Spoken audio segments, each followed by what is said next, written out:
चमकत बंबई हो गए तो हम का करी, तुम चमकत बंबई हो गए तो हम का करी, तुम गुरतुल सिमाई हो गए तो हम का करी, हम आपन आहन तापन कसरहन, तुम सड़क की तरह ही हो गए तो अमित भाई के अंदर भी बहुत सारे गुण हैं, पेशे से इंजीनियर है।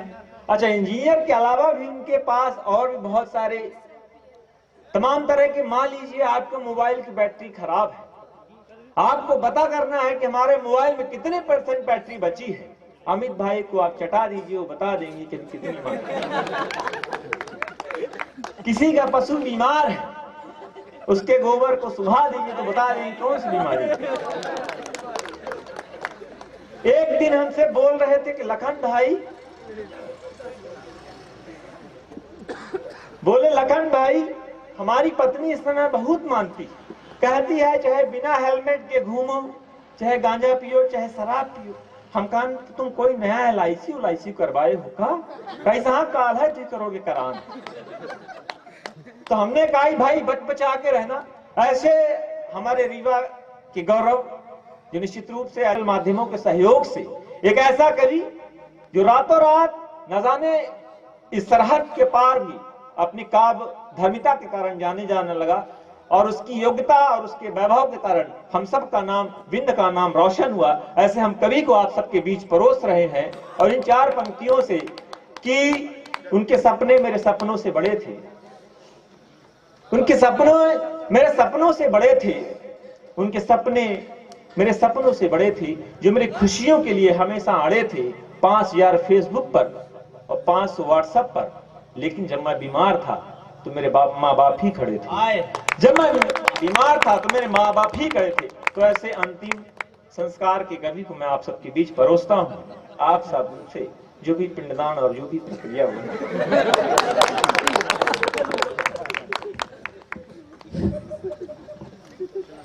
राम लखन के पौ बारा, राम लखन के पौ बारा, वो जितना उंठे धारा है उतना लाइक अगर हम निकल ली हो तो अमित शुक्ला के पौ बहारा।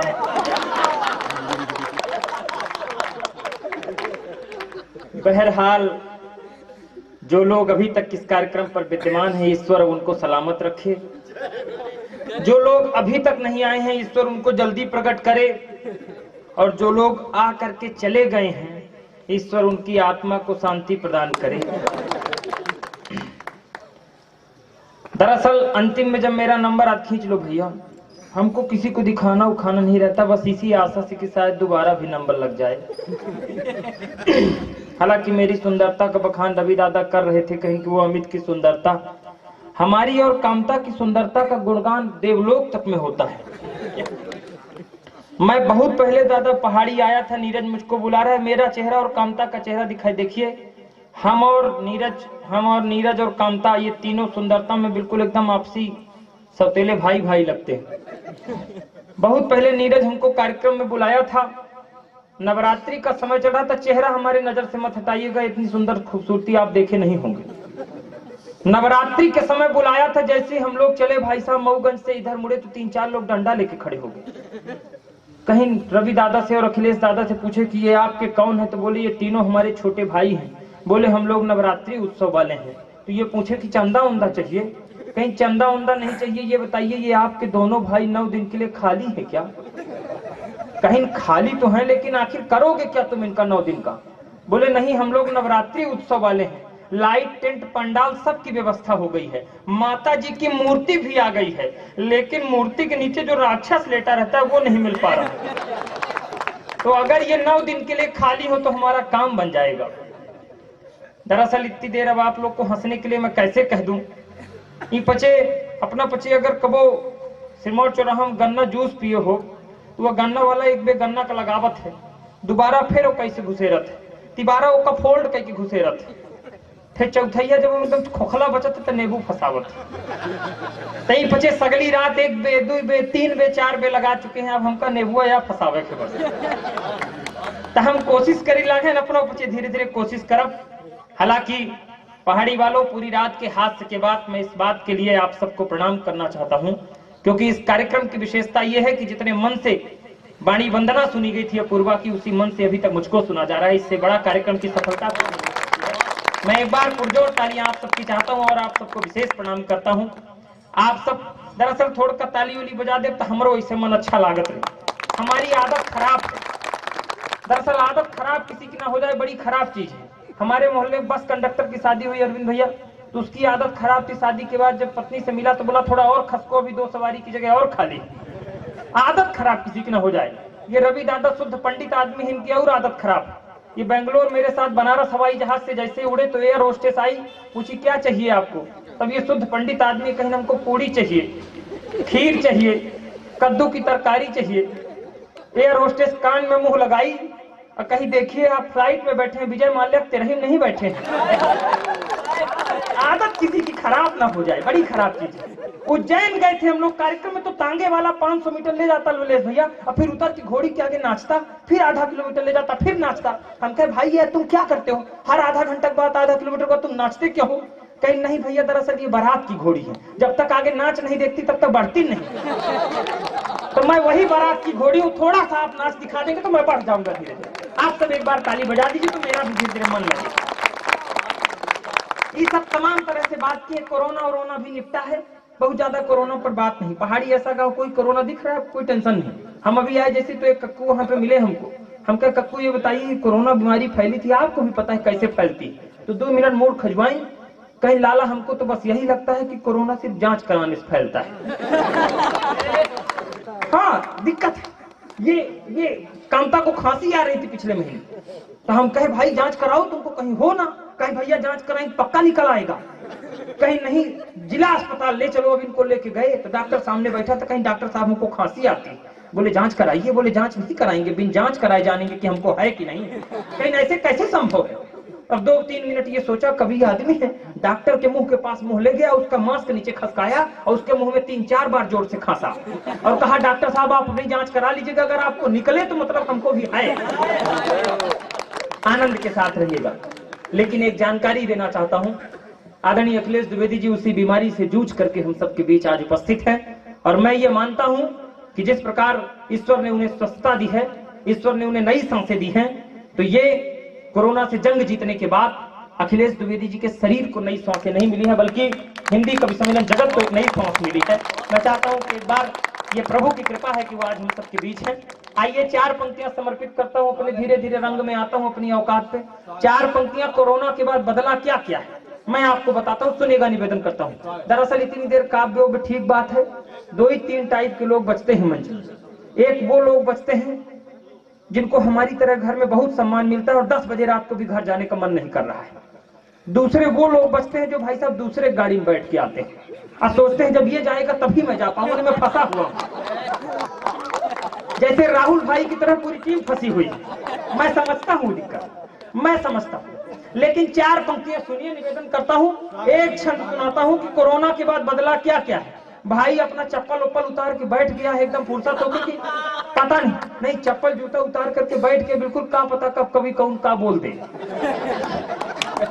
मतलब उठ के पहन के चले जाएं, ऐसी दिक्कत नहीं है, आप गलत मत समझिए। 4 पंक्तियां सुनिए, निवेदन करता हूँ, कोरोना के बाद बदला क्या क्या। सुनो कन्याओं, कि टोकते थे लड़कियों को मुंह बांधने पे, जो हम लोग बहुत कहते थे कि लड़कियां मुंह बांधे घूमती, अब सब घूमते।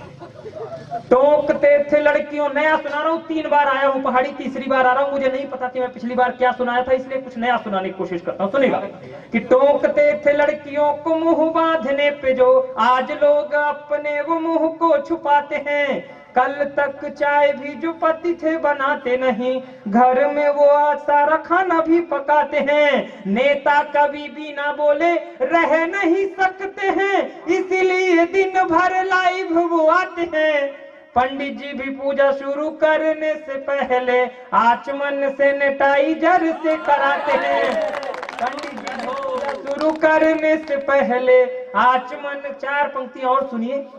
कोरोना बीमारी हुई, एक महानायक को बीमारी हो गई, उनके बीमारी होने पर एक अजब सी बात दिखाई दी, आप लोग को दिखाई दी हो कि ना दी हो, मुझे दिखाई दी।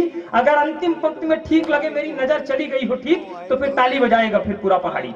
सुनिएगा कि मजबूरी में कभी जो बंद हुई थी किताब प्रीति का वो पृष्ठ फिर खोल क्यों लिया गया, मजबूरी में कभी जो बंद हुई थी किताब प्रीति का वो पृष्ठ फिर खोल क्यों लिया गया, जिनके बिना थे कभी जीते नहीं एक पल, इतने बरस जाने कैसे है जिया गया।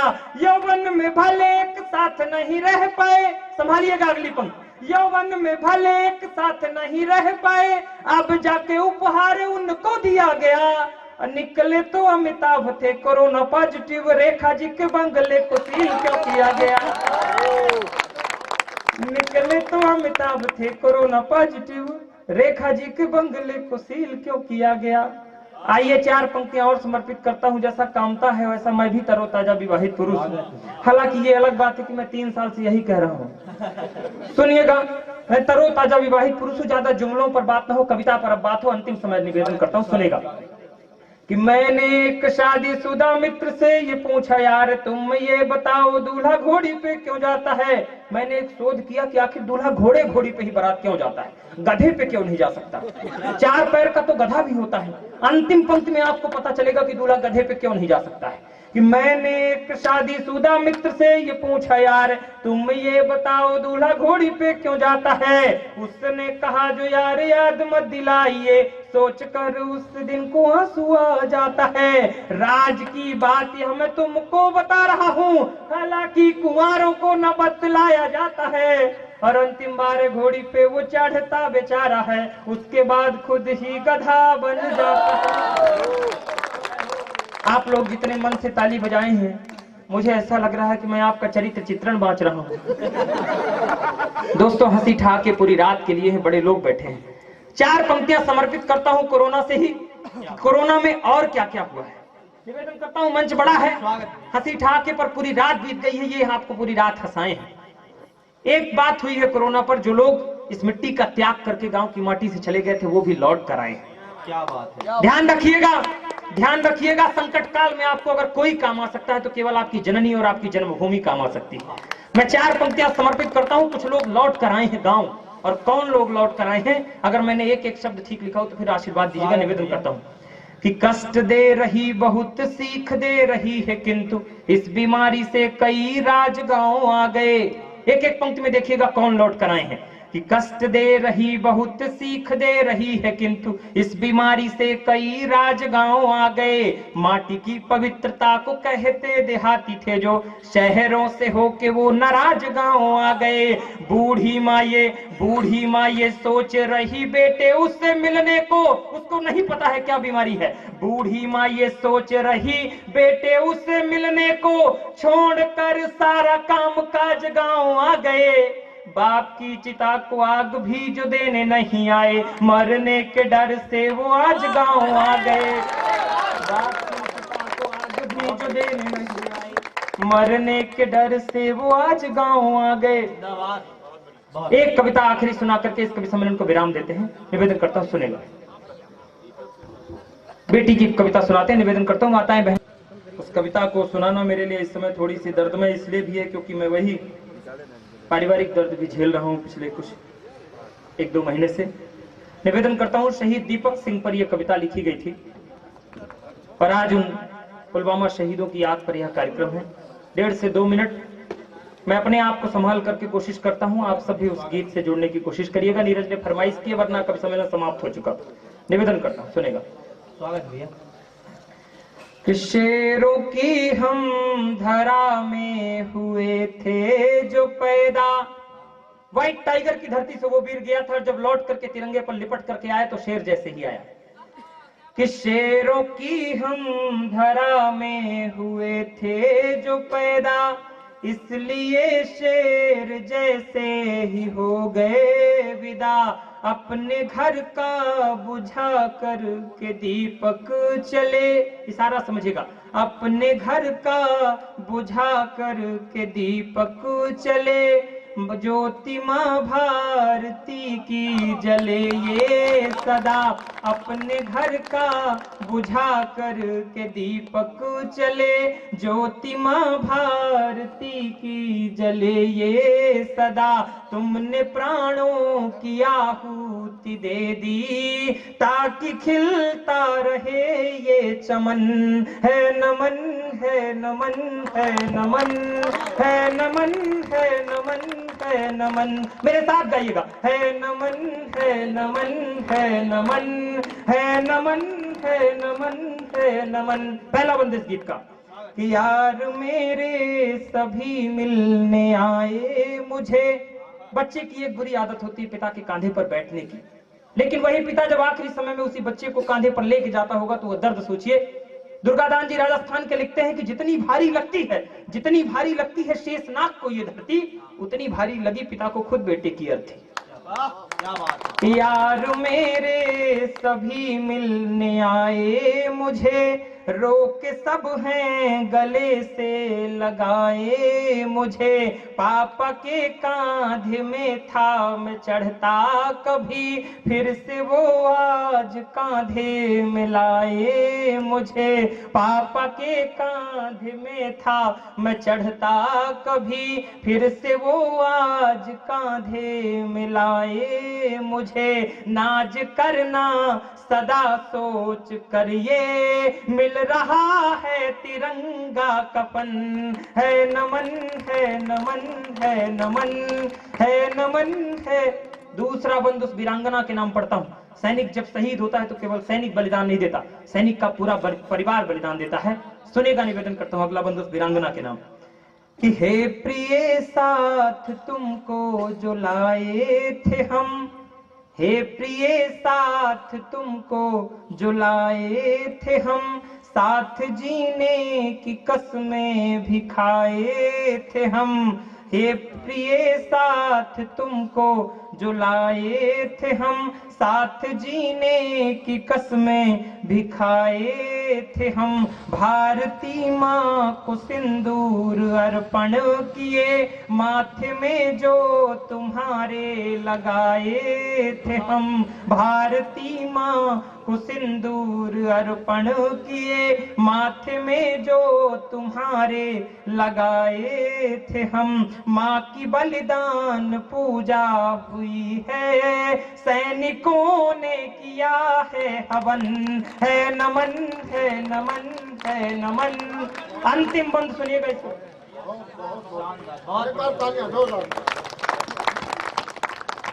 अंतिम बंद सुनिएगा इस कविता का और इस कवि सम्मेलन का उपसंहार करता हूं। मैं अक्सर सोचता हूं, मुझे हिम्मत दीजिएगा, मैं किस हिम्मत के साथ ये पढ़ रहा हूं रचना मुझे खुद नहीं पता। मैं अक्सर सोचता हूं कि जब सैनिक आखिरी गोली खाता होगा तो उसके मन में क्या चल रहा होगा। क्या वो स्वर्ग जाने के लिए सोचता होगा? नहीं। अगर कल्पना ठीक हुई हो तो फिर आपका आशीर्वाद मिले। सुनिएगा, निवेदन करता हूं कि आखिरी एक विनती मैं तुमसे करूं, आप सभी से। आखिरी एक विनती मैं तुमसे करूं, दोस्तों याद तुमको सदा मैं रहूं। हे प्रभु ये जन्म जो दोबारा मिले, जान हिंदोस्तां में लुटा मैं सकूं। हे प्रभु ये जन्म जो दोबारा मिले, जान हिंदोस्तां में लुटा मैं सकूं। सैनिकों की ये होती तमन्ना कि हर जन्म में मिले ये वतन। है नमन है नमन है नमन, गर्व से कह रही ये धरा, चीख कर कह रहा ये गगन। है नमन है नमन है नमन है नमन। भारत माता की।